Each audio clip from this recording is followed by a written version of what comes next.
Hey guys, welcome to Massive Iron Live. Welcome to Friday, the last Friday in September. We're almost there. We're almost to 2026. How you guys doing? Glad to have you here. Massive Iron Live is the longest running live lifting podcast and Q&A in the history of the universe. Something like that. I'm just making that up, but it probably is. Who cares, right? We're not out to win awards. We're out to win your gains. We're out to help you build muscle and strength. So that's why I'm here.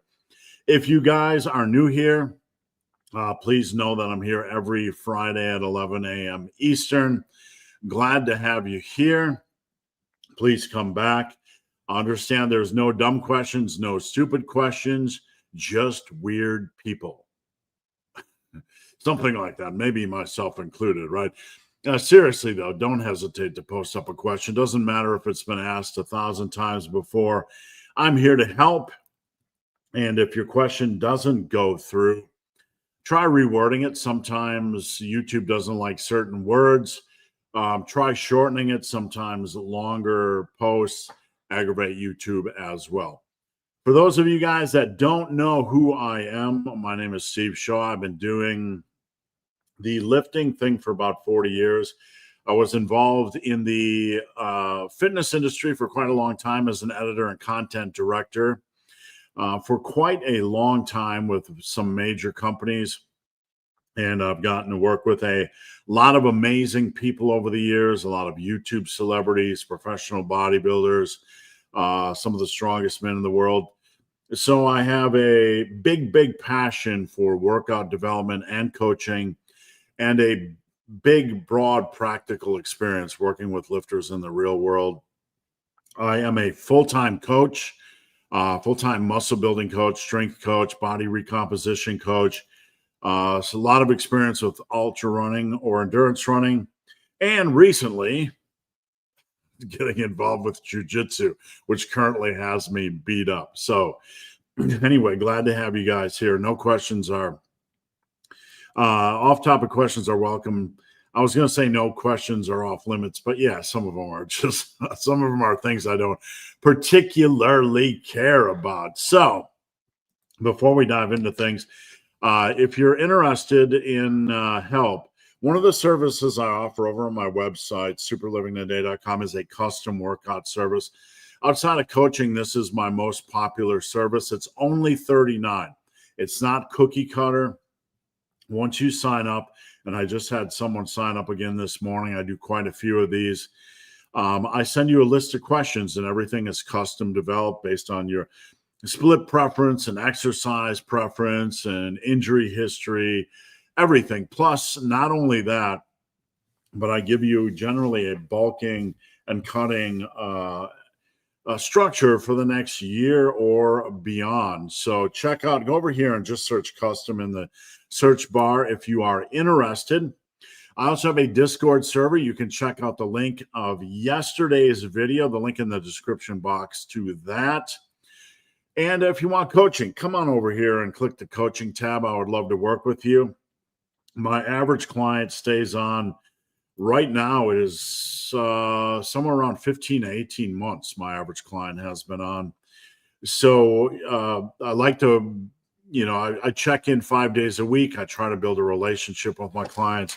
I try to stay on top of things, and I enjoy what I do. I really do. This is what could be more fun than spending your days talking about lifting.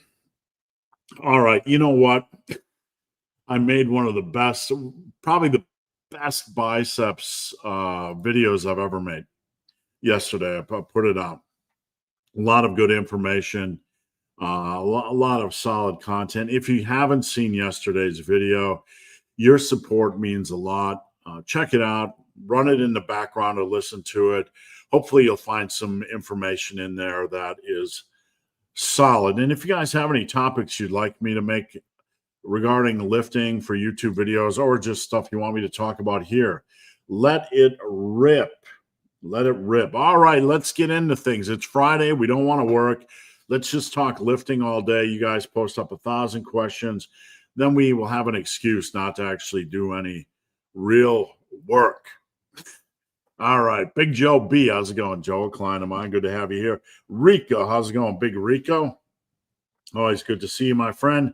Big Ernie P. Good to have you, Ernie. Good to see you. How much creatine should I take per day? 4 days, 4 Ds in a day. All of it, actually. Just take a lot of it. The 5 gram minimum is fine. I don't want to dig into anybody's pocketbook. There's some indication that taking a little bit more could be good for your focus or your mental health or as a nootropic. And if you have a little bit room to take a little bit more, go right ahead. Maybe take 3 grams twice a day, 4 grams twice a day, 5 grams twice a day. Once you get beyond 10, I don't know. If you want to get experimental and radical and take 15 or 20 based on some podcast information or possible study that doesn't have enough information yet, go right ahead. There's very little downside. I mean, I'm not being dismissive of any of the information that says maybe more than 10 grams has potential benefit, but you're starting to spend some money.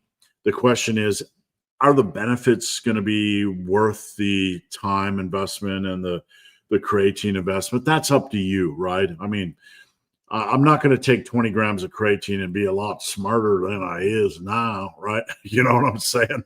Maybe it'll help you with your mood and anxiety or whatever. But yeah, I mean, 5 minimum, maybe 4 grams twice a day, 5 grams twice a day, or 10 grams all at once. If you can chuff it down like that.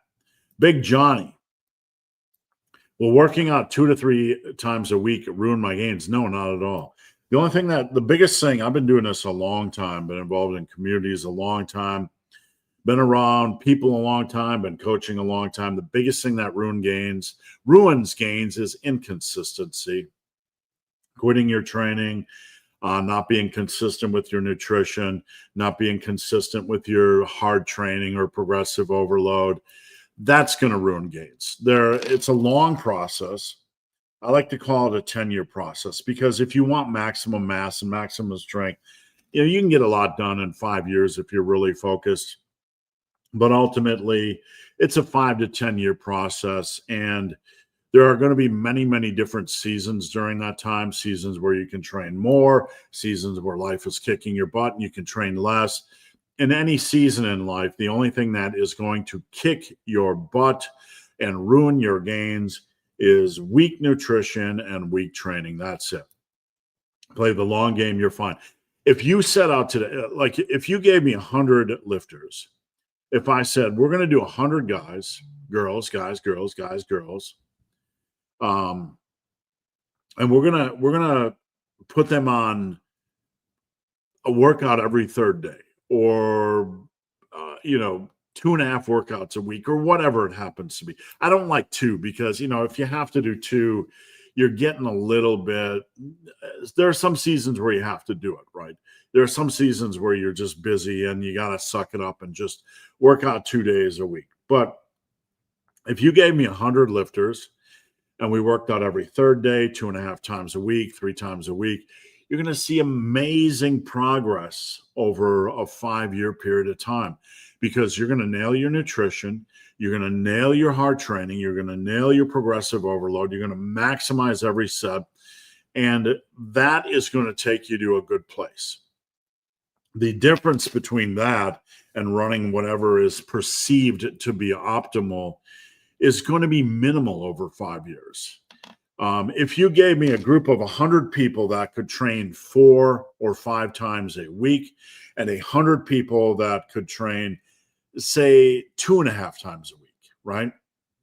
However that shakes out to be, mathematically. The second day they can train, then the 5th day they can train, and the 7th day they can train, and the 10th day they can train. So we have 2 pools of lifters. The 4 to 5 days a week and the 2 to 3 days a week, we have 100 of each, and we have them attack over the course of 10 years, 5 years. The difference is not going to be dramatic. The perceived difference when we analyze this is like, oh, it's going to be dramatic. But the difference, if you have everything nailed down, isn't going to be that dramatic. Shelly Turner. I always want to say big Shelly Turner. Shelly's a client of mine. Christmas tree back. Which exercises? The lower back fat can be a very problematic area for a lot of people. It's me, like Dr. Mike, has a lot of lower back fat. So when my stomach starts to dry up, I still tend to have some lower back fat, more than I would stomach fat. So maybe I'm like Dr. Mike. Who knows? Whatever. You guys figure it out. But the Christmas tree lower back. So when it comes to, you have your erectors, which are the middle of your back, kind of the thick pythons. Let me show you the back. Should we take a look? Should we take a look at? Let me see if I can just find a picture of my erectors. Just don't panic. We're talking about erectors, not anything else. No need to get radical or take your mind in the gutter. Let me see. Okay, so here's my big fat back and my lower Dr. Mike back fat. We'll look at it.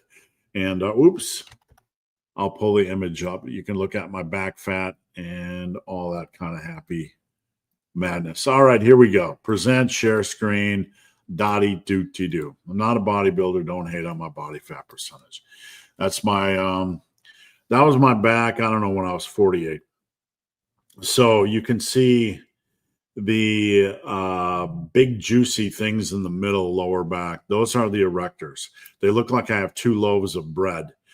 Deadlifts are going to give you that. Now, the curious thing is, like, if I wanted to have a Christmas tree lower back, for me, my erectors really flesh out in the lower end of my lower back, right?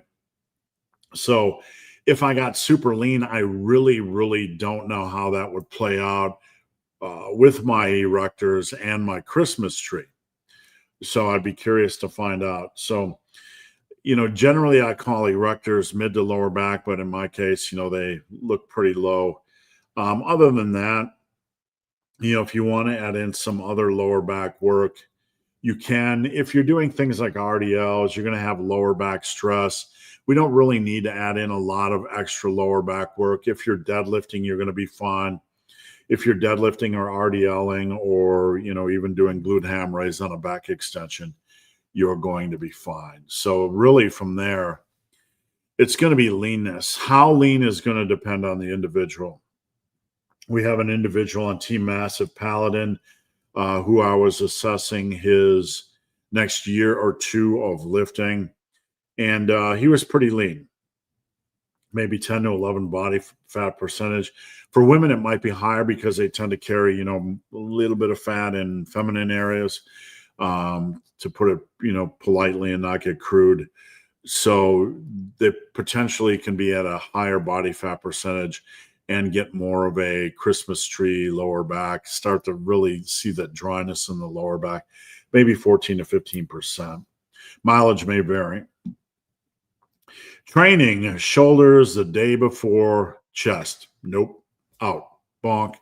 Nada. Not good. Not efficient. Not effective. Not the way to go. You're using the same muscle groups, your front delts, your delts to varying degrees, your chest, your upper chest, your tricepticons. Don't want to do it. This is called what I call training interference. You're putting something in the day before, something that is going to cause interference with the workout the next day. So you want to have these split up. Unless you're doing a full body workout, you want to have these split up with a couple days of rest between. I'm not sure exactly how your split looks, but if you want me to dive into more, I certainly can. You can join Team Massive and post it up. I'd be happy to look. But in general, nada.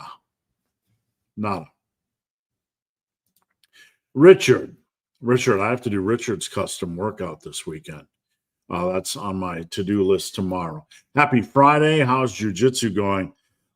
Pretty good. I've had about 9-10 sessions so far. On Tuesday, I was in the old gi-aruski. We were doing gi training, and I had to do some sparring, rolling for the first time. And that wasn't just trying to escape. It was trying to get your opponent to tap out. So I was with a 270-pound guy that was telling me he's on TRT. He's a pretty big dude. He's a pretty strong dude. He's not as strong as me. And that's not me patting myself on the back. But, he's still pretty strong, pretty darn strong. So, we were gone for quite a while. I don't have, he's a purple belt, right? So I don't have his technique by any stretch of the imagination. I have no technique. I have a, baby level of technique. And this is a guy that's been training over 10 years or whatever. So in my case, rolling with him, sparring with him, and he's trying to tap me out, what I'm trying to do is use my strength. Anytime he moves or does something, I don't know what he's going to do because he knows what he's going to do. He knows how he's trying to set me up because he has experience. I don't know how he's trying to set me up. So the only defense I have against him is strength, pinning arms, pushing down, pushing against. When he moves his leg, I'm pushing, I'm trying to understand what he's trying to set me up for. And in some cases, he could be moving a leg or an arm, just to make me react. And that could be part of the setup, right? So you got all these things playing in your mind. Well, he ended up tapping me, I don't know, after about 10 minutes of rolling or whatever. And I didn't expect it, right? So he cranked my shoulder pretty darn hard. I'm a little stiff. I had a little bit of a dead shoulder, but I'm doing okay. I'm having fun. I'm hanging in there. Story of the week. Let me get some green monsters. What do we want for the story of the week?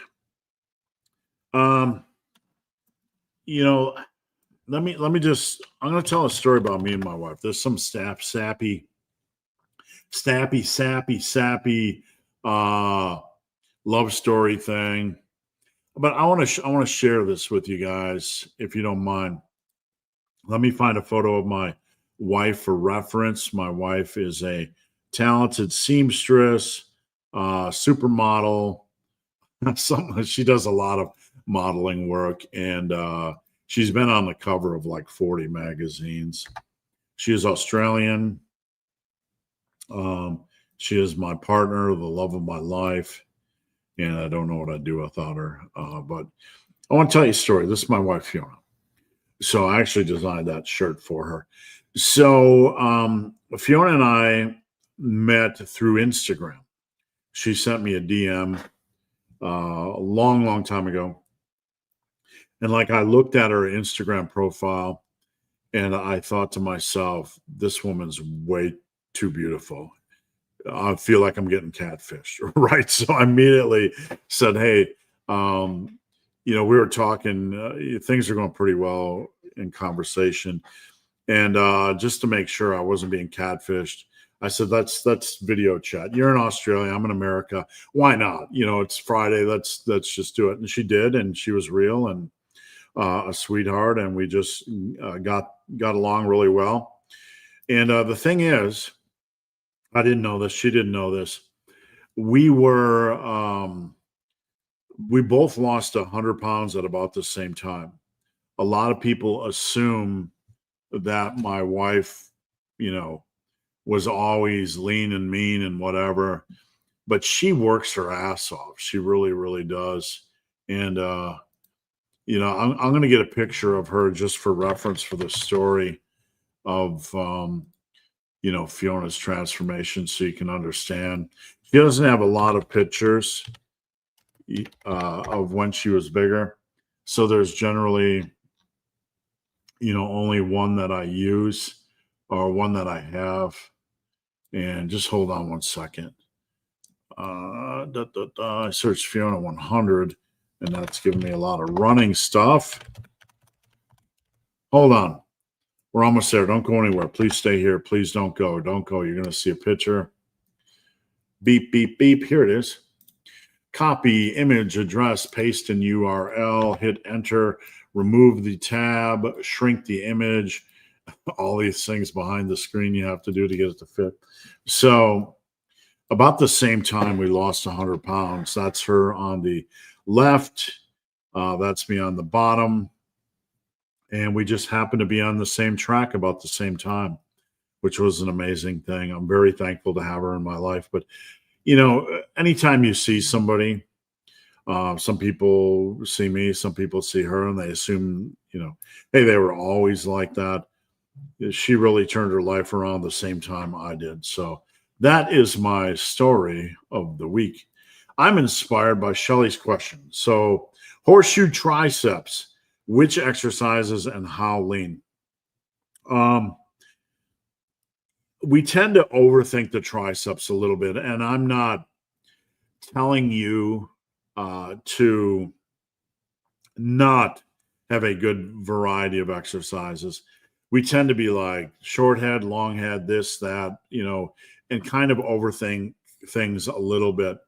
The cornerstone of good triceps development is going to be getting stronger at your presses, your dumbbell and barbell overheads, your dumbbell and barbell bench, your plate loaded chest, your plate loaded shoulder, your Smith chest, your Smith shoulder.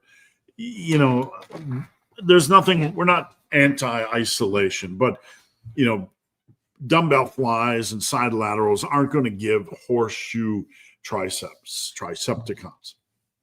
They just are not part of the equation. So you want to have that big selection in, and that's one of the reasons in the massive iron world that I focus so heavily on pressing, because it is going to be a primary driver of those big, juicy triceps without having to overthink things. So in my coaching and the way I teach things, we're going to have a big focus on presses, getting them a lot stronger than they are now.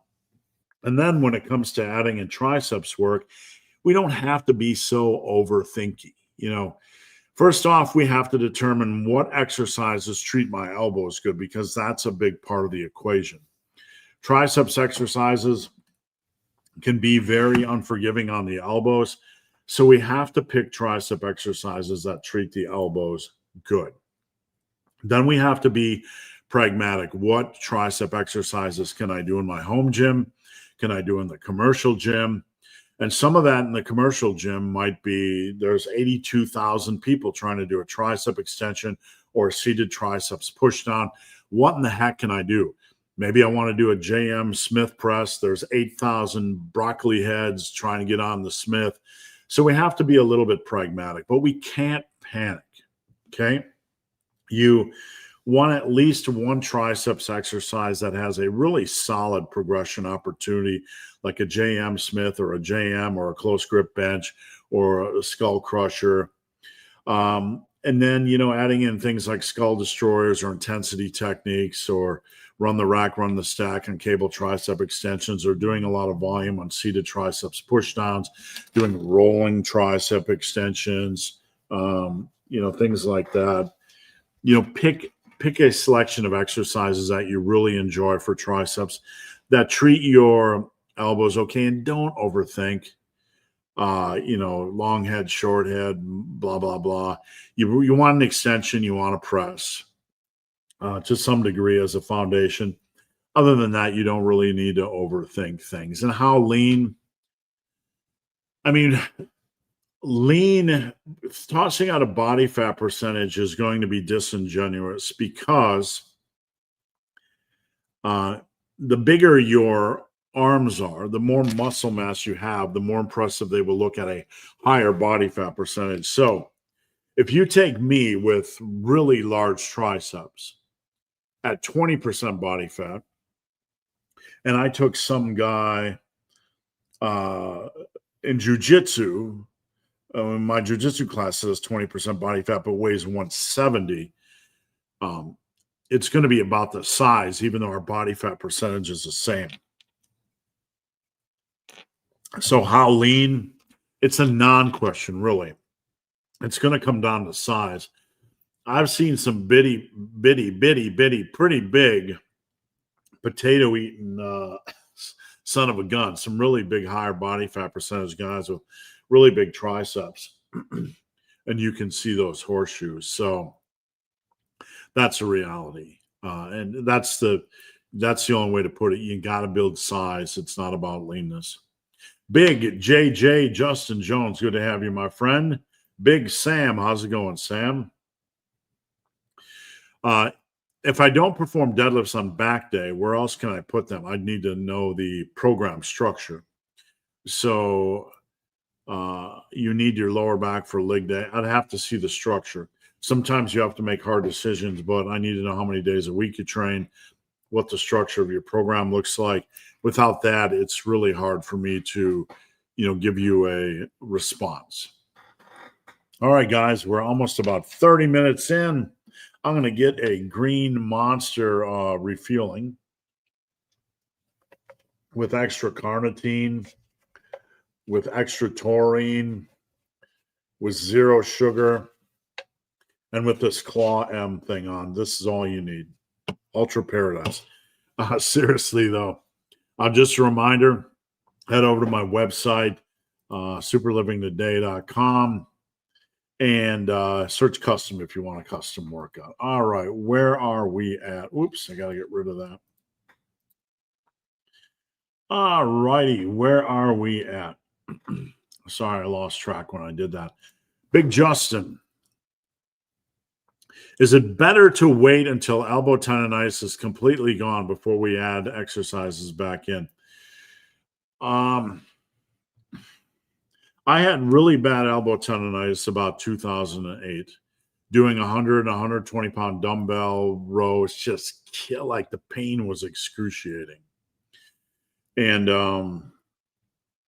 it started to leak over. It's bad when you can start to feel it on your bench press and dumbbell bench. So when it comes to back and bicep work and chest work, they are going to be aggravation sources for the existing injury, not the cause. Okay.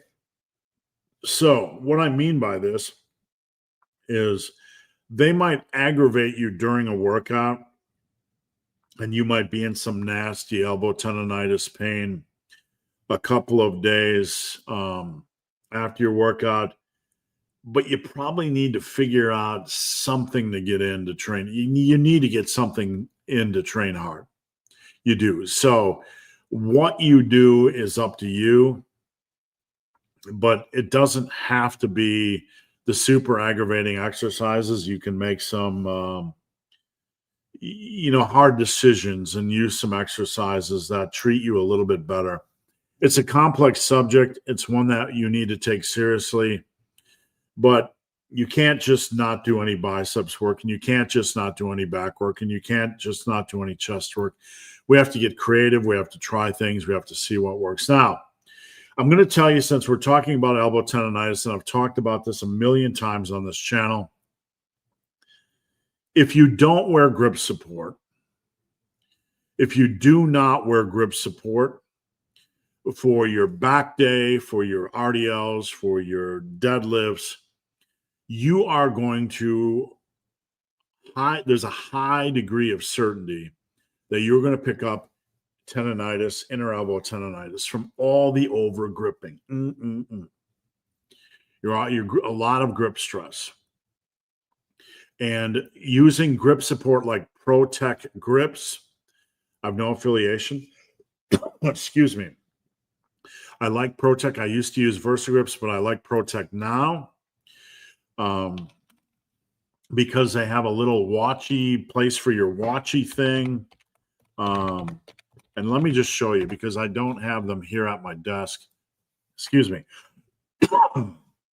But these are what I use these days. I used VersaGrip Pros for 15 years. So I want to tell you, the point here is that you have to take this seriously. You have to use grip support if you're a serious lifter. You can't be like, I'm going to not use grip support and train my grip when I'm doing back work. No, if you need grip work, do it after back work. But for the love of all things holy, wear grip support. Now, I just want to share a couple reasons why I switched to ProTech after using VersaGrips for 15 years, literally. Number one, they have a little slot for your fitness watch. Okay. Little slot for your fitness watch. Ingenious.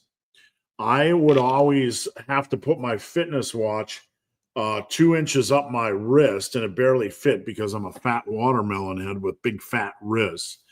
And then I would have to put my VersaGrips down below them. But with this, now I can keep my Coros on or my whatever watch on, and it fits perfectly, and it doesn't sacrifice grip. Now, the second reason I would have you consider these is because I wore VersaGrips for 15 years. These are higher quality. These feel sturdier. They feel more solid. They feel more well-constructed. They just, you ever have something in life and it like feels quality, and then you get something really quality and you just have those intangibles and you're like, yeah, this is it. That's what these are for me. Now they are, the price is $89.99. So you're thinking that's a lot of cake. That's a lot of cake. That's a lot of cash. These things will last you a long time. Think 10 years. Like I said, my VersaGrips lasted 15 years, and they got stolen at the gym. Somebody broke into my car and took them after 15 years, or they probably would have lasted 20 years. These are the types of things, these products will last you a good 10 years. All right, enough.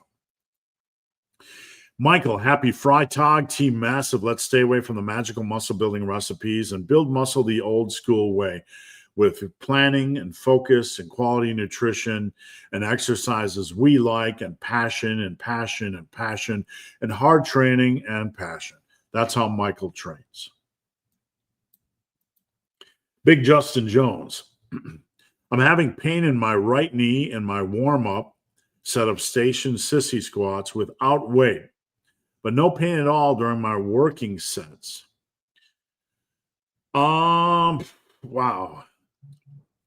There's a chance you're warming up and greasing the groove, and whatever's going on could be feeling better. You could have some form of inflammation. I'm not a doctor. I'm not trying to play one on TV or the internet, but like I told you on Jiu-jitsu on Tuesday, my shoulder got wrenched up a little bit. It was feeling like a little bit dead. And Wednesday we had to do some sparring, rolling, and in the middle of it, it loosened up. So there's a good chance it's going to loosen up. I can't tell you to do it or not to do it. You're going to have to use your own judgment. The one thing I will say is if you are having knee issues during the warm-up, but not during the week, it could be something as simple as foot positioning. So you might want to make sure wherever your knees are going during a sissy squat, that your feet are positioned in the same angle.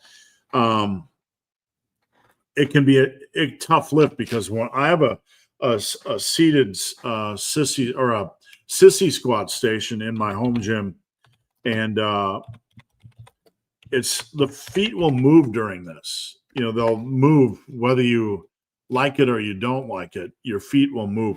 I'll show you guys what they look like. And hold on here a second.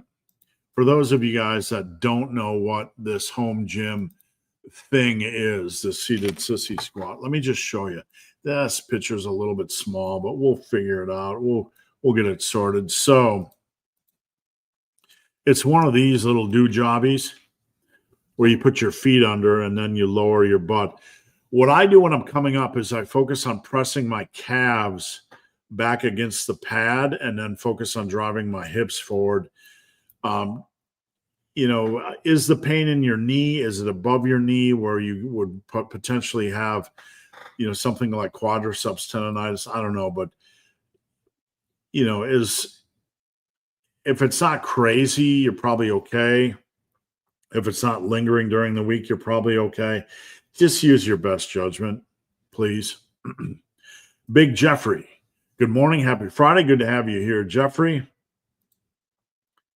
Big Tom Hill. I've been doing your 10 minutes of deadlift singles, and I love it. My method, I set up the stopwatch and do a single every 40 seconds. Perfect. Now, I was just looking at this video, and if you guys are not familiar with this 10-minute deadlift protocol, curiously enough, it's one of my most popular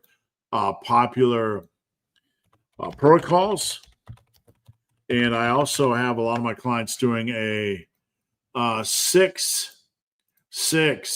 Hold on. I got to mute the ads. I have some of my clients doing the 6-minute protocol, but I'm going to explain it really quickly. But I want to show you the video because I want you to check it out. And it was recorded several years back. One of my most popular protocols, and I'll explain why I like it, and I'll explain why you should consider trying it. So this is a video, build a bigger deadlift using a single 10-minute set. You can also, basically you do in 10 minutes, you do a single or a double, you release the bar, you catch your breath, you shake out the cooties. When you're ready, you go restrap, lock in, reset, and do another single or double. And over the course of 6 minutes or 10 minutes, you do as many singles or doubles as you can. In a 10-minute block, if you get 14 or more reps, you add 5 pounds to the bar. In a 6-minute block, if you get 10 or more reps, you add 5 pounds to the bar. 5 pounds to the bar, not 10. So here's why this works well. When you do a lot of volume on the deadlift, there's a couple of things that go haywire. Number one, the deeper into a set you get of reps, the more lower back stress you tend to accumulate because the lower back tends to take a harder hit. You know, it's a smaller muscle group, so it's probably going to fatigue more than your traps or your erectors or whatever. So you also tend to pick up cardiovascular stress. This has nothing to do with conditioning. Just holding a bar off the ground is naturally going to elevate your heart rate. So by doing a single or double and resting for 10, 15, 20 seconds or whatever, you're going to mitigate lower back stress, mitigate cardiovascular stress, and you'll be able to practice form resetting, which is essential for the deadlift. Please check out this video. It is an essential. It's got all the information contained in here, you know, how to do it.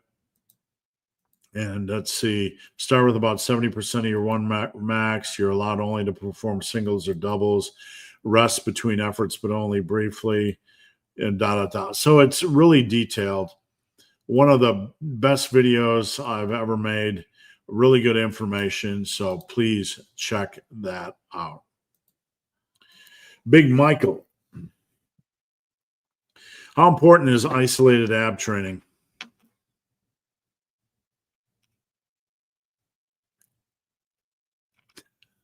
Not really. I mean, I'm not against it, right? I'm not against it. I find it boring as bubbled snot. I just really don't care for isolated ab training, but a little bit goes a long way. And in doing all your normal work to build muscle, your core is going to generally thicken to varying degrees, but still, you can do a little backup work. Your baseline is having core stability. So you could do planks or shoulder tap planks or ab wheel rollouts. And then if you want to get a little more funkadelic and add in like decline sit-ups or cable crunches or, you know, captain's chair, knee raises or leg raises or dragon flags or whatever you want to do, go ahead and add it in. For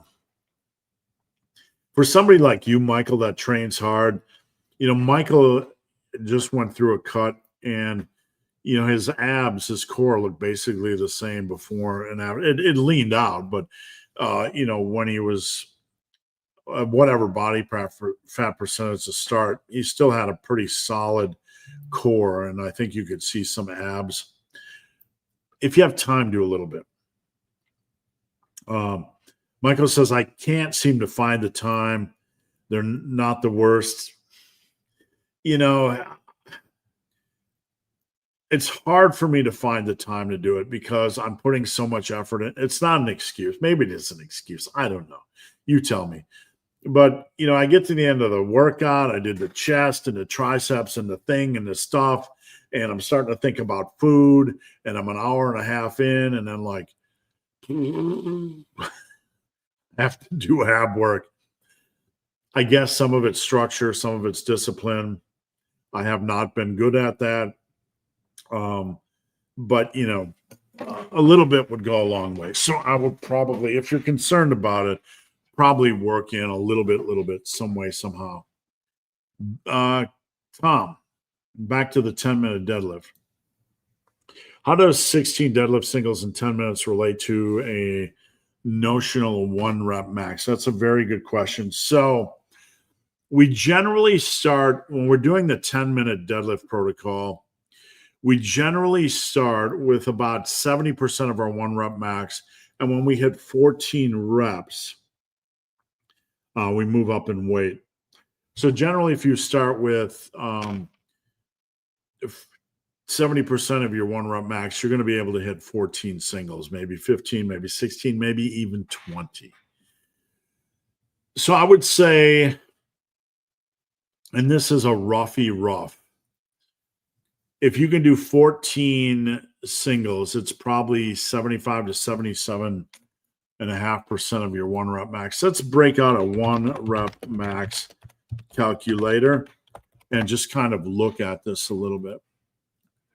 So this is guesswork. I mean, there's no research on this. This is a protocol I created. Some of it's speculation, but I think we're in a reasonable ballpark. So let's say your deadlift is 300 and you do 14 reps. Probably going to be about 300. Maybe we need to do Chat GPT. Let's see. If 300 is 75 to 77.5% of 1 rep max, what is 1 rep max? Let's just say it's roughly 70. If you're getting 14, 14. So 300, your 1 rep max would probably roughly 400. Lowest maybe 385. So I would probably take a third of it and add it on. So if you're doing 300 for singles and you get 14, add a third of that, probably 400. If you're doing 400, add a third of that, maybe 533, somewhere in that range. Does that make sense? Big Scotty MC, let's get some green monster.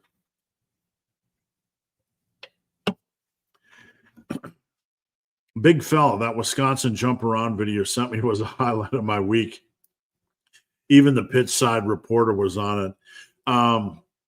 Yeah, Scott asked if I was from Wisconsin. I sent him the jump around video that they do at Camp Randall after the third quarter. If you've never seen it, and it's just a fun experience. If you're at the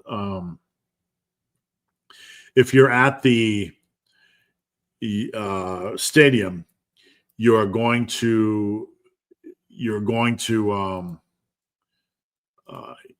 it'll feel like you're in the middle of a hurricane, or not a hurricane, an earthquake. So it's just crazy. One of those crazy sports experiences. All right, where are we at? Anyway, to calm. Okay, I just want to make sure we're on track here. Anyways, to calm down hunger when bulking, when waking up. Waking up hungry can be a killer.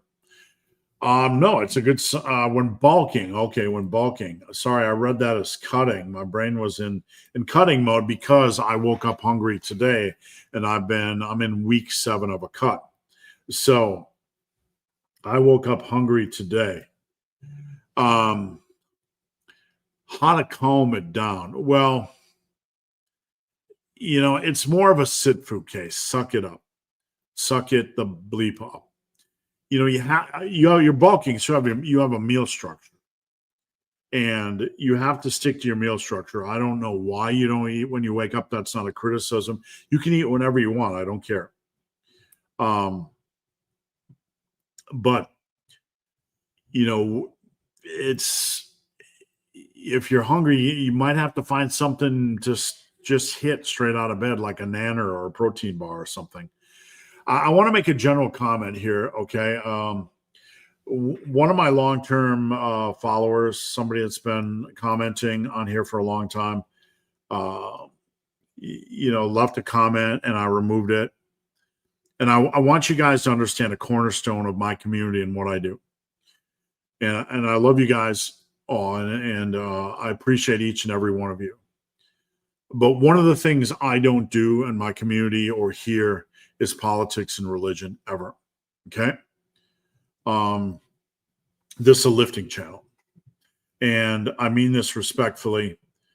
Any politics, any religion stuff's going to get removed. 100%. I don't do politics. I don't do religion. This is our escape. Whatever you do, that's not my business. And my business is helping you guys with lifting.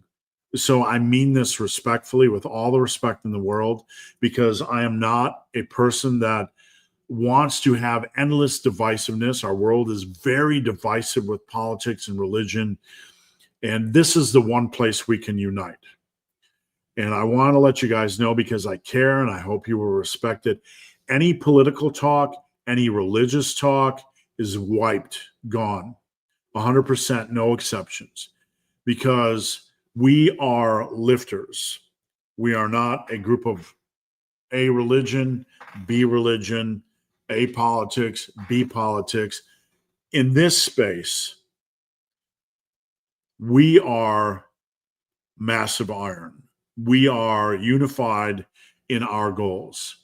And I just want to let you know, if you see a comment getting deleted, or if I delete your comment, please don't go. Understand. Understand what I'm trying to create, and don't get upset. All right, enough about that. Where were we?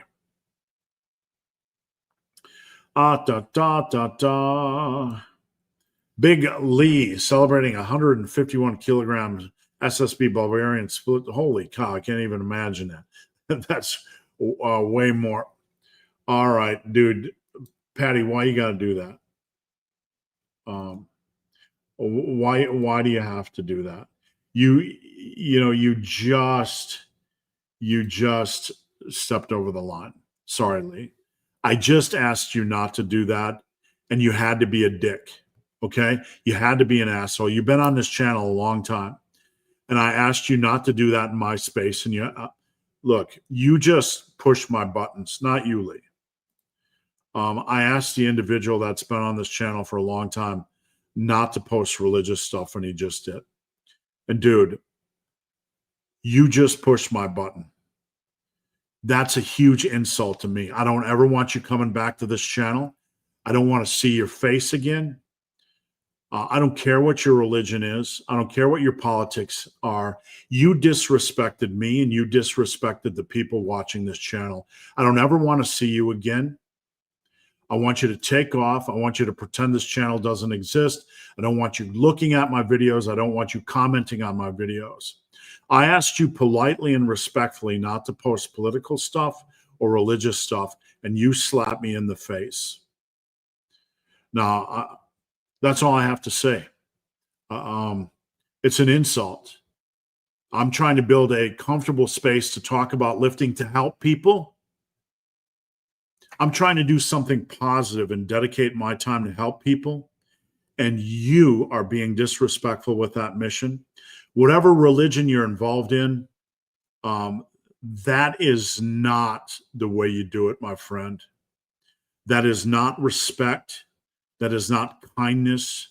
That is not a good human trait. That's all I'm going to say. It's not decent. You're not decent. I don't want you around. All right. There's a time and a place for everything. but you just disrespected me, and I don't ever want to see you again. All right. Sorry, guys. I don't know why things have to be like this. I don't know why we have to have disrespect. I asked something reasonable, and there's just no reason for it. All right. Sorry, Lee. 151 kilogram SSB Bulgarian for 4 reps. By buying the new Sonic Racing and Silent Hill games. That sounds like an incredibly strong lift. I can't even imagine that. What would you consider a strong biceps curl? I think once you get up to about 95 on an easy bar or a barbell curl for reps, you are really in a pretty good place. I mean, I've gotten up to 135 by 5, I think. And, I'm not saying that's a be all end all, but I think you're in a pretty good place once you get around, 90, 95. And guys, with this whole posting religion stuff, I don't know. I hate having stuff like this because it puts me in an awkward position where I'm just trying to teach, and it makes me have to mention this stuff. It's just a waste of everybody's time. You do you, and there's a time and a place for everything. And I just don't do religion or politics in the lifting sphere. It's just not what I do. All right, Michael, an overhead tricep extension really necessary? No exercise is necessary. I think an extension is a good exercise to have in the mix. But if they irritate your shoulders and or elbows, you don't want to have them in the mix. That's the prime directive when it comes to any exercise choice. You don't want to have them in the mix. You don't want to have things in the mix that irritate you. Bottom line, let's say that there was a scientific study, let's say theoretically, there was a scientific study that said you needed a press, like a JM press or a close grip press, and you needed some form of an extension. It was the GOAT, the ultimate triceps builder. Let's say theoretically, this was the study. Yet you could not do extensions because of elbow issues or shoulder issues. Would it be reasonable to still think you could build massive triceps and it would hit both heads? Yes, absolutely. Get strong on your presses, get strong on your tricep exercises. When something is called a long head or short head focused tricep exercise, it doesn't mean they are exclusively so. We like to body part box things in the lifting world. And put one in, a box and like it only works the long head, it only works the short head. That's not reality. That's not the reality of lifting. So always maximize what you can. In the long run, it's not going to cause any deficiency. Just use a good selection of triceps exercises that treat your shoulders okay. All right. Anthony, I enjoy body part splits, but is there a bad effect on shoulder health if I do back one time a week? No, not at all. I don't. I'm trying to unpack this. So, back one time a week, it's all about weekly volume. What I'm trying to unpack is, what your concern is, and maybe you could flesh this out a little bit. How you feel doing back once a week would impact shoulder health. Is it something shoulder girdle related? No, it's not going to impact it's not going to have any negative impact on shoulder health. There's nothing that I can process, any reason I would think why it would have any impact on shoulder health. He went on to say, I'm planning to avail your custom program next month. Absolutely fine. And if you do sign up for a custom workout, just let me know your concerns. We'll address it. We'll put something together that you enjoy. Big Johnny Mills, what happened to The Rock? I'm confused, and maybe you guys have some information that I don't have. We all saw the pictures with The Rock going to the Pebble, right? Everybody like, oh, The Rock lost weight. He went off steroids. He got thin. And then I remember getting comments, and I don't have the story. I really don't. So you guys fill me in. But I remember posting that and getting information, comments. He did it for a role, right? The Rock's movie role. And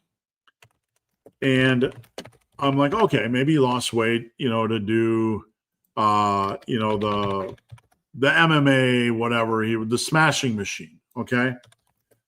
I'm like, okay, I get it. He probably lost a little bit of weight to, be in the smashing machine. So that sounded reasonable to me. I'm like, okay, that's reasonable. I haven't seen the movie. I don't know if he deteriorates at the end, gets thinner at the end. That could be, all I've seen is this. He looks pretty juicy, right? So The Rock obviously isn't smaller there. So what I'm wondering, I don't know if anybody has seen the trailer or not, or understands the context. Does he lose weight or go off steroids during the movie where he gets thinner? What was it, Christian Bale and The Machinist, who got really, really thin? I don't know if that's the case. I don't know what the case is. So I don't know the context of the movie, if he got thinner towards the end of the movie. I would assume, and maybe I'm completely wrong, that in this movie, The Smashing Machine, he's big and juicy and roid-like, right here, and that at some point, as he moves forward in the story, he's off steroids or going thinner or whatever. I don't know. That would be my guess. I don't really know. Big Michael. We did that one. Sorry. And Jeff said, great question, Shelley. I hope I answered it to a reasonable degree, because it is complicated. I mean, if you really want to bring out the lower back and flesh it out for the sake of bodybuilding, I would do like basic extensions. I think we put enough crazy stress on our lower back doing squats and deadlifts and Romanian deadlifts. I would probably add in, something like more volume back extension, not excessive volume, but like a 3x10 or something like that, with really moderated progression. What do I mean by moderated? I mean, like, we're not going super crazy. We're not going super insane, so just let it come to you when it comes. Can I use double progressions and dynamic double progressions? You can use anything. If you want to have a custom program built and I build it, a lot of times I just get creative. I go with gut. What can I give this person based on how much time they've been in the gym? I send a lot of questions when somebody buys a custom workout, but unless they say, I only want to do this progression approach, I get creative. I'm like, okay, I might do DDP here. I might do threes there. I might do this there. This, that, and the other thing. So if somebody buys a custom workout and, they want a specific progression approach, I absolutely build it in. Absolutely. Big Sam. If you really want to bring up your shoulders, is there a lot of value having a shoulder day? It's not really about a shoulder day. It is about weekly volume. So if you want to have, if you want to bring up your shoulders, it's more about the overall approach applied over the course of a week. You want to have a dumbbell and barbell press or a BTM press. You want to have maybe a lateral raise or a machine overhead press. It's more about overall week, what it looks like over the course of a week, and you need some big progression hitters in the mix. Does that make sense? Big MG. How's it going, MG? Does seated barbell overhead wide grip hit shoulders less or more than wide grip? I think he means narrow or wide. You don't want to force a wide grip, okay? I look a little bit silly doing this, but you don't want to get your wrists outside of your elbows. If you're doing a seated, when the bar gets to about chin level, you want your wrist just, this one's better here, your wrist just a hair, and you don't want it directly over your elbow. You want just a hair inside. So right about here. That's going to be best for your shoulder health. Moving it around, like doing this, you're going to place stress on your wrists. Doing this, you're going to place stress on your shoulders. You're going to get that weird internal shoulder rotation. You want to have a natural, comfortable grip that's going to take care of these shoulders. So I hope that makes sense. Don't change your grip width. The way to really hit your shoulders is to progressively overload them and get your overhead presses stronger. Big Sam. For triceps, will dips, cable overhead extensions, and double rope pushdowns, yeah, it's a reasonable selection of exercises combined with barbell and dumbbell pressing exercise. That's reasonable. Just don't think it's magical. Just don't think you can evolve that if you don't want to. That is certainly reasonable. How did I lose 100 pounds? I have a video about my transformation story, but I was headed into the biggest powerlifting meet of my life. I 100% knew I was going to get a 1,900 pound total. All the videos are up here. If you doubt the lifts, you can check them out. I was on track for a 430 bench, a 700 squat. A couple weeks before, I had done 640 by 2 easily with chains, and I was on track for at least a 750 deadlift. So pretty close to a 1,900 pound total. My fatty liver disease from just kicked in crazy. I was 346 pounds. I got Charlie horses from head to toe.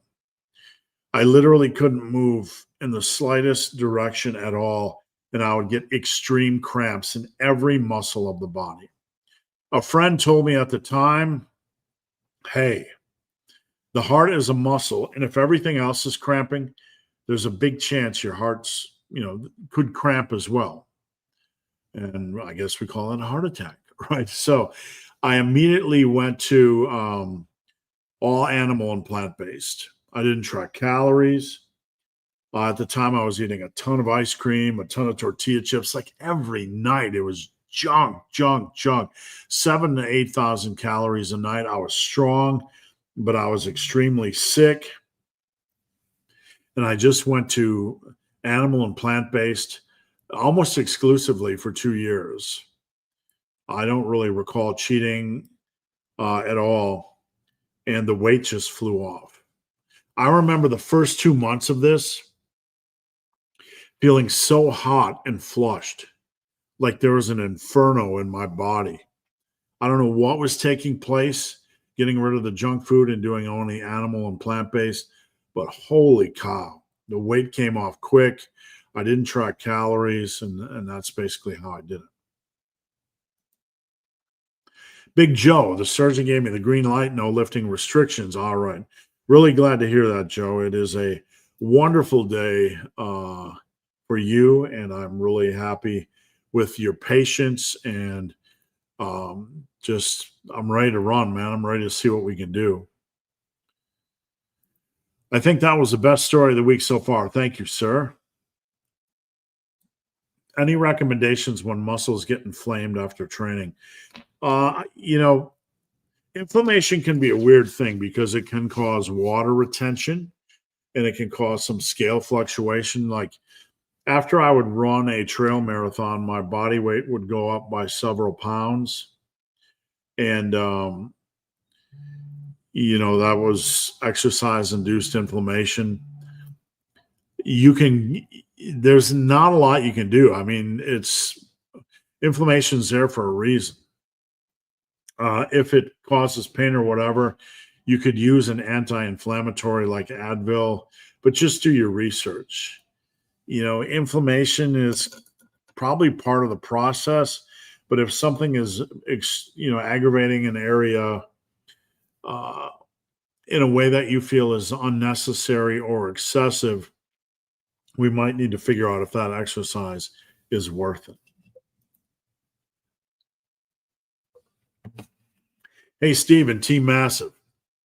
I'm of the belief that the gym is where you go to work out and not make friends and talk to girls. There is this new girl. Any advice for me? Probably not pursuing. The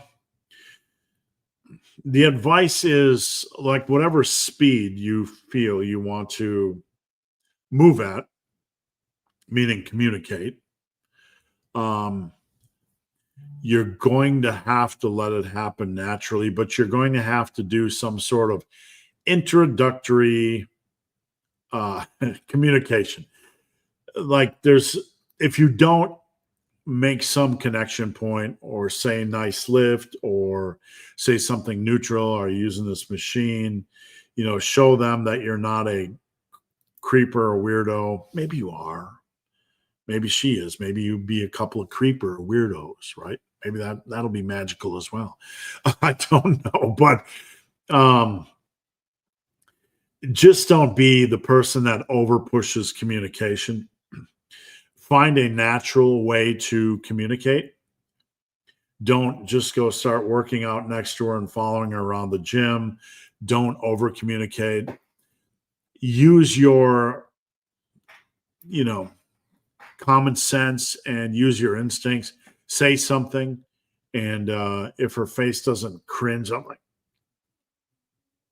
that's what happens.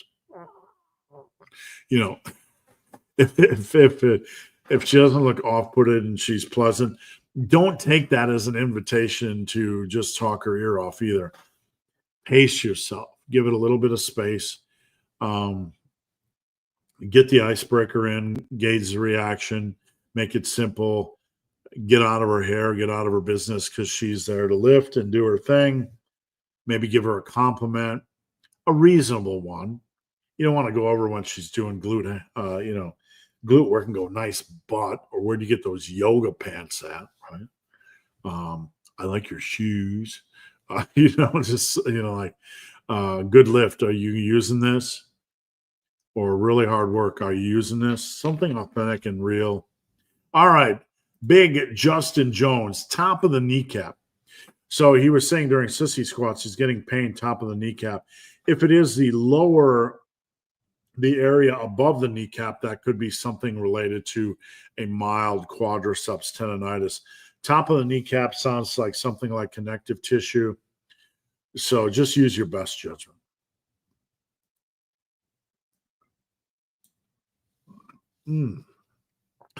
The monster's catching up to me. I'm trying not to belch on camera. Calico Riot had a biceps question, but I'm going to go watch your newest video and see if it's answered. Sorry, I got an itchy nose. Good, man. There's a lot of good information in there. Probably to the point where I'll turn a lot of people off because it's just a lot of information. I think I heard something like once you get past 3 or 4 pieces of information, the average person's brain kind of turns off. So if you're that kind of person, that bicep video is probably not going to be for you. I think I have 243 things I cover. Big Joe tuning in from Facebook. Good to have you, Joe. Or we already talked. You're already tuned in, but my brain's like, Joe was on YouTube. You can see the YouTube. And then Joe did the old switcheroo trick to Facebook. That threw me off a little bit. Big Sam, I keep hearing how the deadlift is not needed. Nothing's needed for a big back. Nothing is needed for a big back. That doesn't mean it can't add depth. We looked at my erectors earlier, and that came from deadlift. When I started adding in big rows and deadlifts, my back size really came around. Nothing is needed, but it can certainly add value. You don't have to overdo the value, though. So just know that. Big Benjamin Bond, do you think belt holes can be like not accurate body fat measurements? Example, the first hole fits loose with 83 kilograms 18 months ago, and now it fits the same with 89. Yeah, I mean, with men specifically, they're going to pick up a lot of visceral or internal fat when they gain fat in and around your organs and inner belly, that sort of thing. So a belt hole is a really good indicator of overall body fat and visceral fat, 100%. Big Sam, regarding deadlift programming, I do shoulders and arms, quads, rest, chest, back, posterior glute, and hammy day. I would put that 100%. Let's see. I'm looking for legs here. Quads. Oh, there it is. Quads. Duh. Sorry. Duh. Shoulders, arms, quads. Dummy. Rest. Chest, back. I would typically recommend putting it on posterior glute day, but you don't want to do deadlifts the day after back. You would be better off doing the old trick and putting posterior glute before chest and back day, doing deadlifts before back. You don't want to do deadlifts with a fatigued back because there's a good chance that fatigue will make the weight feel heavier or might even increase the risk of injury. So you have a pretty good split. We just need to modify it a little bit to accommodate both a back day and a deadlift day. Does that make sense? Big Lee, when bulking, how should I feel after each meal? No, you just want to feel full. I mean, if you need to stuff yourself with a couple hundred extra calories to get your calories in, that's your thing. You know, do what you need to do. But as long as your calories are on track, I'm staying out of that one. You have to set up your meal structure the way it works best for you. Let me get a drink. Big Tom Hill.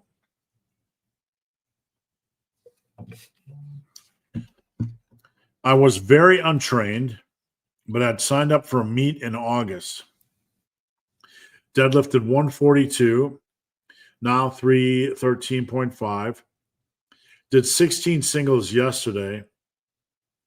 I'm doing another meet in November. Sounds like if you did 313 by 5 for 16 singles, yeah, you should be able to hit 400 pounds. I have all the confidence in the world. Big Tom. Should I switch to some method that gets closer to, you probably want to do a peak, but you want to do a structured peak. If you head over to my website, superlivingtoday.com, search peak in the search bar, you'll get a PDF that'll help you structure it. You can also go to my main YouTube page and search peak.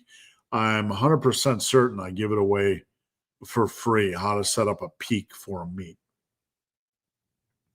Rico, how would you train a boxer? Well, I train everybody the same. I train every athlete the same. We try to build a base from head to toe. We try to build overall strength. One of the cornerstones of injury prevention is building well-rounded strength. That's only going to help not just muscular strength, but tendon and connective tissue strength. One of the foundations of injury prevention. And, we have to structure the program based around what you can do and what you can't do in your time constraints. So I'm going to structure it basically the same way I structure any other program. It's just going to be based around how much time you can lift, what exercise you're doing, that sort of thing. So there's no cut and dried answer. Leaned forward pec deck or upper chest. Leaned forward pec deck for upper chest, legit or BS. You can have some regional hypertrophy used to be laughed at as bro nonsense, meaning targeting a specific area of or muscle group. But there's certainly no harm in doing it. There is some indication that it might be legit. I mean, you're already doing a lot of chest work during the week. What's the harm of doing a more upper chest focused pec deck? There's no harm at all. So just do it. If it treats you good, you find value, just let it rip. What's the downside? I'm sure they're paying him nicely to lose weight. I forgot what we were referencing there, so I apologize. Ian, good to see you, Ian. I'm 175 and been stuck dumbbell overhead 60s for sevens and incline dumbbell at 85 for seven for about a month. That's nothing. There's nothing you can do, nothing you need to worry about. Okay? I want to explain this the best I can. So you are, a month is nothing, and I'm going to give you the best explanation of patience I can and the process. So we have Ian, who's doing 60-pound dumbbell overheads for seven. That's respectable intermediate weight, solid intermediate weight. Okay. So getting the 90s or 100s, that's beyond gym elite. That's like legend. I've only seen a handful of people in my life in a commercial gym do 100s on the dumbbells for overheads. And those guys have been training 10 years. If you do, let me break out the 1 rep max calculator, because let's just dive into real math here. And we'll just think in terms of real numbers and not speculation. So let me present it, share screen, doodly doodly do, okay? Every rep you add onto your top set, your heaviest set, is going to add at least 5 pounds on your max, okay? Whoops. So Ian's doing 60s by 7, which is 120 pounds by 7. This is not exact, but it's reasonable enough. So Ian is doing 120 total pounds for 7 reps. His 1 rep max is 144 for that lift, dumbbell bench, roughly, or dumbbell overhead. If he adds a rep, it was 144, adds a rep to the heaviest set, it moves it to 149, 5 pounds. Okay? That's going to increase as you get stronger. So Ian is lifting 60s for 7s. Let's say, and every rep you add onto your top set or heavy set adds 5 pounds to your max. We just showed you that here. So if you want to get to 80s, Ian, 160 for 7, that's going to put you at 192. So you have just gained 48 pounds on your 1 rep max, okay? We're going to take this down, and we're going to go 12. We're going to try to get that to 192, okay? We're just going to see what that is. Just hold on a second. We're going to add a couple more. Bing bong. Okay, 192. So if you're at 120s by 7, roughly you need 11 rep additions to your heaviest set to get to 80s on the dumbbell overhead. What would be a reasonable time to go from 60 to 80?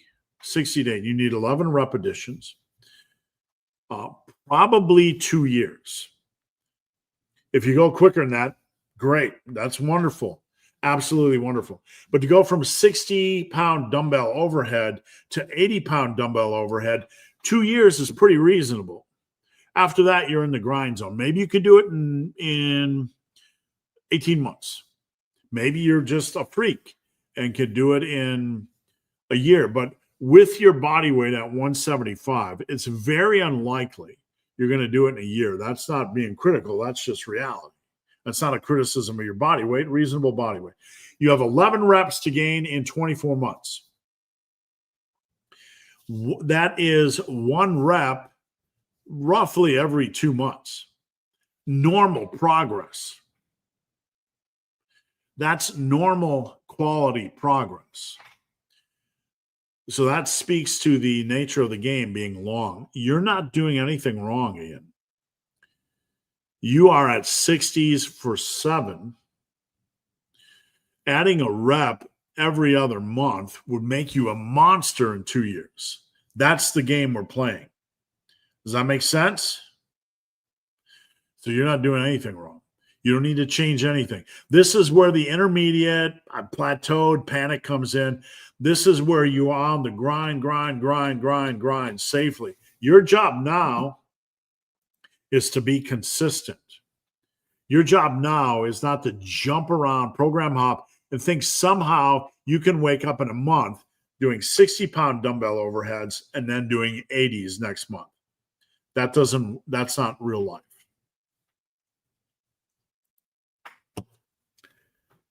What are your thoughts on Lyle McDonald's rapid fat loss program? I have no issues with rapid fat loss or aggressive fat loss, none at all. Some of my best clients, most successful clients, do more aggressive fat loss. You're not going to lose muscle mass in the long run. If you do lose a little bit, and that's always the fear, even a minor amount, muscle memory is real and it would bring it back. But it's very difficult to lose muscle mass, extremely difficult. Even if you would lose an ounce or two, even if muscle memory is real and you would get it back once you exit the bulk. It's not like you're going to lose 5 or 10 pounds of muscle, right? We always have this fear, I'm going to lose muscle during an aggressive cut. But what does this mean? In our brain, it's like, it's rather nebulous. Like I'm going to lose a lot of muscle during a cut. That's usually what it means. Noticeable muscle during a cut. No, it doesn't work like that. If you would lose anything at all, it would be minimal, trivial. And even if you would lose minimal or trivial, you will get it back immediately because muscle memory is a real thing. All right, guys, we got about 5-6 questions left. Just a last call. Can you build good quad size if you don't go Dr. Mike crazy, deep stretch, leg work, and flow back? Yeah, you can. I don't go Dr. Mike deep stretch, whatever he's doing. You can build big quads if you have progressive overload and a good selection of exercises. Absolutely. It is more about the passion and the execution and the brutality in the lane of safe training. What's one thing you've learned about yourself this year? I think the biggest thing I've learned about myself in probably the last year and a half is how, and you don't really realize, it wasn't something I really realized, but how much I don't like stress. I grew up in a family environment where my father was a very violent alcoholic. And he overcome that. He wasn't drinking for a long time. We had a good relationship at the end. But during my childhood, my father was a very violent alcoholic, and there was a lot of chaos. A lot of chaos in the house. Not a lot of money, a lot of chaos. Violence. And it didn't really strike me how the older I get, the more I have random things that evade my time and space, the more I would push back against them. Like, just go. Like, I didn't really understand the impact that stress had on me. I just wanted to be in a lane, right, and be left alone and not have this chaos, like I experienced in my youth, invade. And I didn't really understand fully, I think until about 18 months ago, how this was really impacting my reactions. And the more you understand it, the more you realize you're in bondage a little bit and you can adjust. Big John Parker, how do you feel upper chest more on incline dumbbell press? I would not go to 45 degrees. The angle, you want a slight angle, 20, 25, 30 degrees, but I wouldn't go above 30 degrees unless you're in a gym that forces you to go a little bit higher. But yeah, I would probably stick around 30 degrees max. My guitarist would like to know if you liked our album, especially the 3 tracks you sampled. I will tell you, Lee, I would love if there's a chance you could post anything you have, videos or whatever, in the comments of this so other people could take a listen. So when Lee came along and said he was sampling me some of my stuff, I'm like,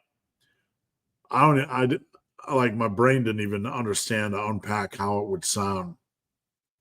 And I was overwhelmed with how and honored with how cool it sounded. So yeah, man, it was absolutely I let my wife listen. The thing I'll say is please share it if you can in the comments. Let somebody else listen. Thoughts on snatch grip deads? I personally feel they're underrated. There's nothing wrong with doing them as an exercise choice. This is what I would call a pet exercise. There's room in your muscle building program to do pet exercises. So I have nothing against them as long as they treat your lower back good. Does seated French press or dumbbell, easy bar, neutral grip bar, overhead extension work the long head of the triceps? So much confusion going on over Instagram. This is what Instagram and TikTok and the overthinking culture do. They create fear. And this is what I'm trying to get you guys away from, when it comes to training. Like, you don't need to get this far in the weeds. You just need a reasonable selection of exercises, right? So what we're going to do, we'll have a little bit of fun here. We'll just see what French press and overhead extensions do not target the triceps long head, but the confusion comes from why and how the long head is recruited compared to the other heads. Let's get a clear breakdown. The triceps long head crosses 2 joints, the shoulder and the elbow. When you do elbow rotation, like if you're doing a pullover, you can feel the long head working with that elbow rotation because of how it connects. So basically, if you do a dumbbell pullover, you're probably going to feel a little bit of tricep soreness or triceps stress. The long head's primary job is elbow extension, just like the other 2 heads. But because it crosses the shoulder, it also assists in shoulder extension and stabilization. This means the long head is stretched the most, not only or exclusively, when your arm is overhead or elbow is flexed bent. When a muscle is stretched under load, it can produce more force and receive more stimulus. So an overhead position naturally emphasizes the long head. Exercise comparison, blah, blah, blah. So which exercises best for long head? Tier list. Oh, I'll put together a tier list. How nice of it. Seated overhead dumbbell. I used to do those when I had flexibility. Easy bar overhead extensions like a French press. Cable overhead extensions. Second tier, incline dumbbell overhead. That's a reasonable. Incline cable overhead. Third tier, skull crushers. Close grip bench. Boom, boom. There's my territory. And rope push-ons. I do a lot of rope push-downs, close grips, and skull crushers, skull destroyers, even though they're not, to varying degrees, long head, etc. Don't think of it as it only works this, it only works that. Don't fall into the fear culture. Just use a quality selection of exercises. Speaking of music, what's the name of the band that does your Not Almost There track?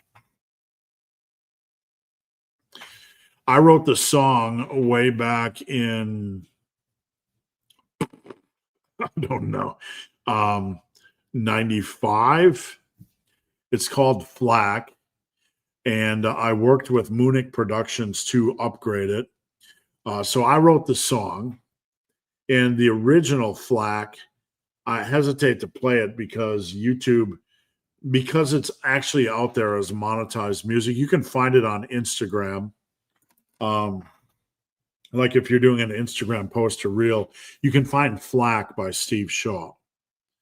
And that's me. There's two different variations. The original, which was recorded on tape from 1995, and the upgraded that I did Munich. Munich is yelling, "You're not almost there." But I gave him the music. He added the, he upgraded the music and did the vocals. So for the variation that leads in on this, that is me. That is my song. The original variation I wrote. The second variation he plays and sings, but it is my track. You can find it on Spotify. Actually, I have a massive iron playlist on Spotify that sometimes I add tracks from the community. I don't know. I don't want to open Spotify right now, but if you search, just go over to Google and search Flak, Steve Shaw music, and you'll get it. You'll get it. On let's see. I just found it on the YouTube. You'll get it on the YouTubes. To gain mass on entire back, how many different muscle groups should I work on? How many exercises per muscle group? No, it's not confusing at all. I put together good information on this before. So your leadoff question is, do I want to use the unicorn lift that is the deadlift? You don't need the deadlift. Do I want to do the deadlift? Do I want to do the hex bar deadlift? Do I want to do the rack pull deadlift? If you want to do that, that'll add value to your back training, but it's not a requirement. But that is question number one. Do I, don't I? A, B. If you add that in, then at minimum over the course of a week, you probably need 2 horizontal rows and at least 1 vertical pull. This isn't a rule. It's a starting guideline. You can do 2 horizontal pulls and 1 horizontal row. You need probably at least 1 big horizontal row. A horizontal row is the opposite of a bench press. A bench press is a horizontal press against the horizon when you're standing up. Horizontal pull along the horizon. That could be like a pendley row, a barbell row, a Yates row, a T-bar row, a dumbbell row. You need at least 1 big hitting horizontal row. So horizontal pull or vertical pull, horizontal pull. Vertical pull is like a lat pull down or a pull up. If you can't do a pull up, you need to have a lat pull down in the mix. So you probably should, right? If you had a pullover machine, like an old school pullover, that would be a good choice as well, but we don't really have access to that. Most of us don't. So deadlift AB, yes, no, do I want it? If not, I have room in my program to add some other stuff. You want to add in a big horizontal row, dumbbell row, barbell row, pendley row, T-bar row, that sort of thing. And then either a pull-up or lat pull-down. And then you fill in the crackazoids with whatever you feel is providing good value, like a seated cable row, maybe a machine row, a hammer strength high to low row, a hammer strength low to high row, a dumbbell pullover, maybe even a finisher like lat prayers, that sort of thing. There's so many good back exercises that you might not, you might just want to add in a couple of A-B split variations. So just think of it like that. So we're almost done. Don't go anywhere just yet. Guy said, did you do the drums? Back when I originally recorded it in 95, I had a drum machine. So I would program the drums. I would write the music and then program the drums. This is the complete FLAC version that me and Munich did. And let's see, we'll just play it. He does the drums. It's the drum machine.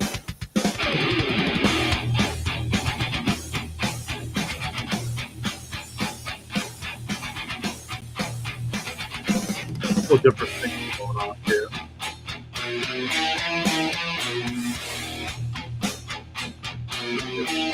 A little bit.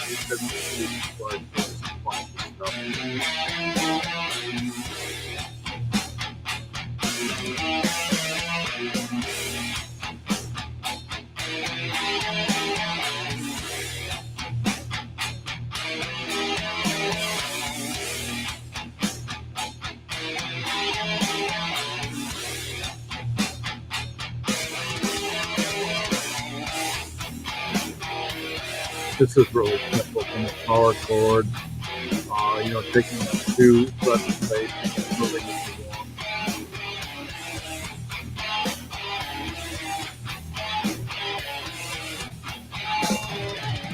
Back in the day when I was in the military, I used to use my four tractor. I would just record. This is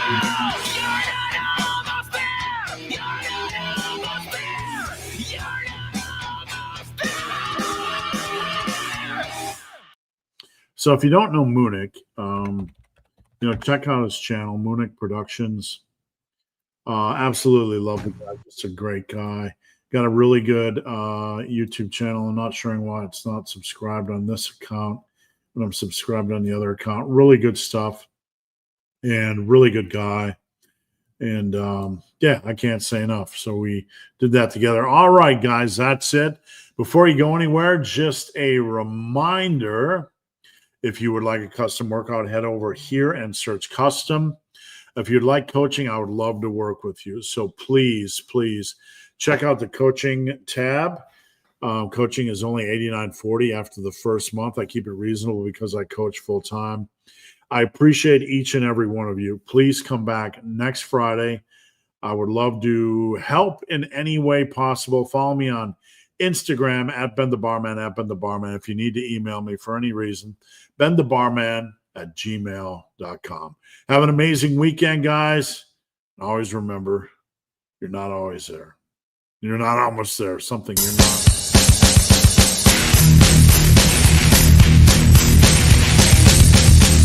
It's not almost over.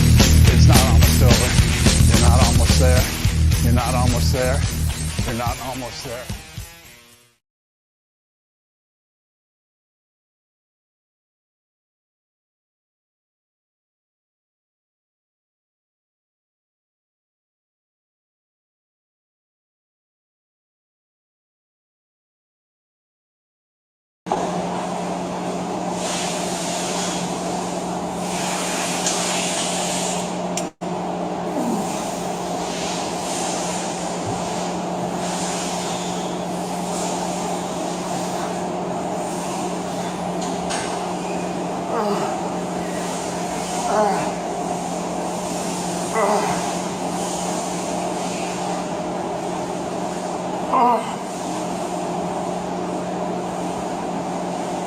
Oh.